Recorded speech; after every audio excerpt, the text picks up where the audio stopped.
indigenous people to continue the culture and to survive and prosper in their homeland, one has to be real and provide for the resources to carry that out. One cannot just say, you have federal recognition, but you don't have anything else. Because that doesn't give Native Hawaiians the ability, in that case, to perpetuate the culture, to carry on the culture, and to do what I think needs to be done in a rapidly changing world. So you have to come to the realization, sooner or later, that some land base is really required to be able to do this. And by the way, when we talk about land base, we're not talking about the image of the desolate reservation that doesn't provide a living, doesn't provide income. We can in fact be talking, and should probably be talking, about good, solid, income-producing property, which creates an income stream which allows for the corpus, the land, to sustain the long-term activities. It is a sustainable income stream. And that's, I think, where we have to get to. We have to provide an overall framework that provides not just the recognition, but the ability to implement that recognition fully. That's the mistake we made with many of our Indian tribes. And that's a correct term, Indian tribes throughout our country. And when you look at the model, I'm glad Charles brought up Alaska, because I think that's a model that has worked. And in Alaska, they had federal recognition, the resolution of claims, and the resources with which to carry on the culture. Now here's what we really need to do if we're going to do this. We can't have 25 years of litigation over what we meant. We passed a constitutional amendment in '78 and implemented it with legislation in 1980 on the ceded lands and the income, and where that income was going. Guess what? We are still litigating that today. And that's why I do have concerns with the revisions to the Akaka bill, because I think they have the potential to create another generation of litigation over exactly what we meant by federal recognition. Now, if we're going to confer and agree on federal recognition, we don't want to be litigating it for another 25 years. So I think we've got to get it straight up front so that we can minimize the disputes that have been destructive to other Indian tribes in other situations.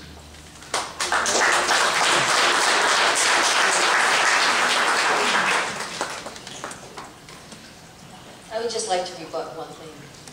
The reason why you need federal recognition and you need the federal government to actually enact this, and it cannot be done on a state level, is because of the fact that the Emissions Act, which creates the fiduciary obligation and creates that, really has been already determined that it requires the federal government as a party. So the federal government has retained sovereign immunity in this whole issue. They retained it for themselves as far as the Akaka bill is concerned. I believe that that is why it is so necessary for us to move forward in the federal context. And I will tell you, Native Hawaiians will tell you that they have been waiting for so long. They have heard this issue been litigated for so long. They see their entitlements going by the wayside every time because they lack that political relationship, that federal recognition. And that's what this all comes down to. It comes down to the preservation of their entitlements and their rights.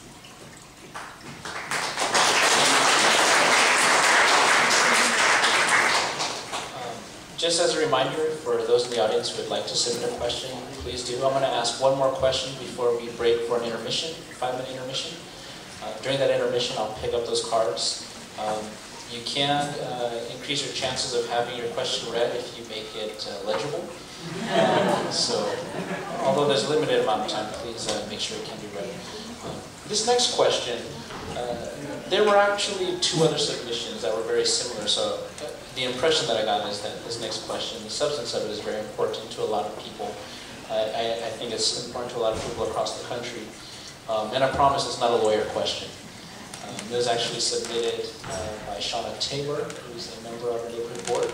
She said it was okay to attribute the question to her. And we did have 2 other people who submitted similar questions. Anyway, it's most frustrating to watch our congressional representatives play political games to benefit themselves or their party.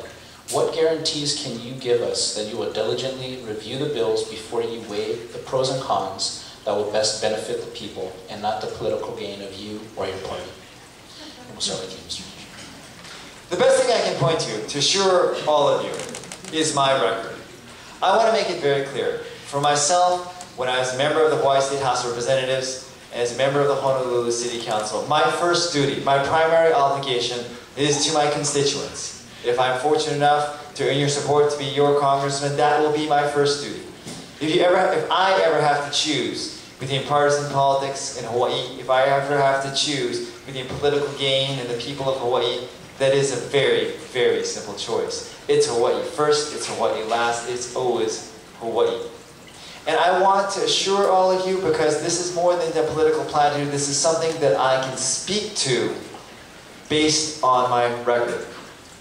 You know, there are 9 members of the Honolulu City Council. I'm the only Republican out of the 9 members on the Honolulu City Council.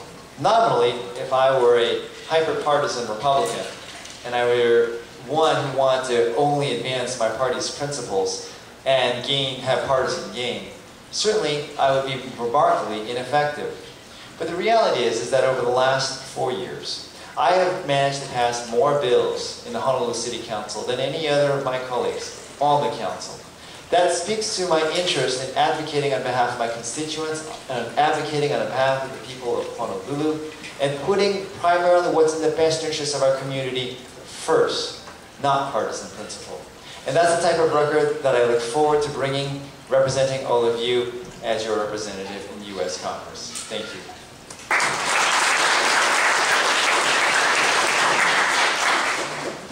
Well, I think Charles is correct in stating that the best guarantee is to take a look at somebody's record.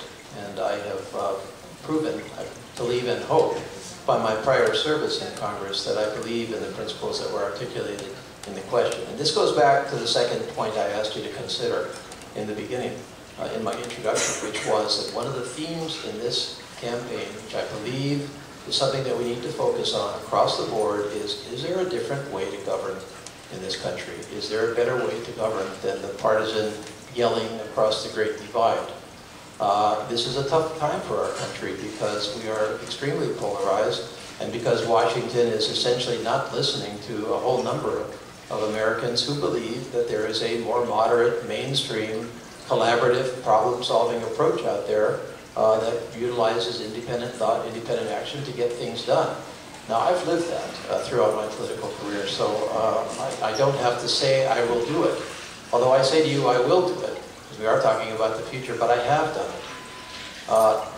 When I was in the state legislature, for example, one of the biggest issues in the state legislature during the time I was there was the Bishop estate, the earlier version of the Bishop estate, the bad Bishop estate.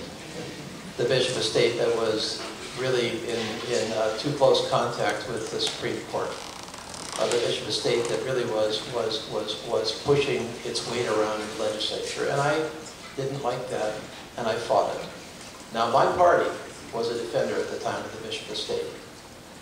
The Bishop estate was basically, you know, in collusion with really the leaders of my party in many cases.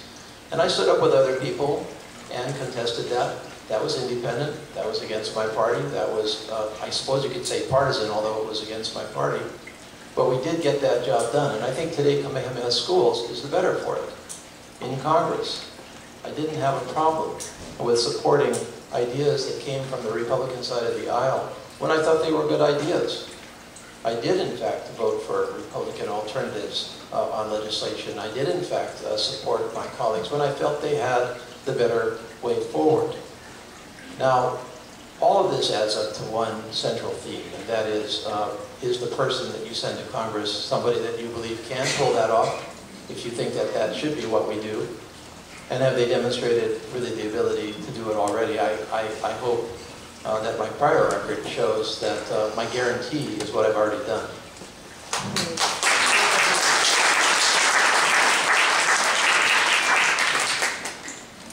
I believe the question was, how would we be able to ensure you that we wouldn't play partisan games and we just wouldn't vote along party lines?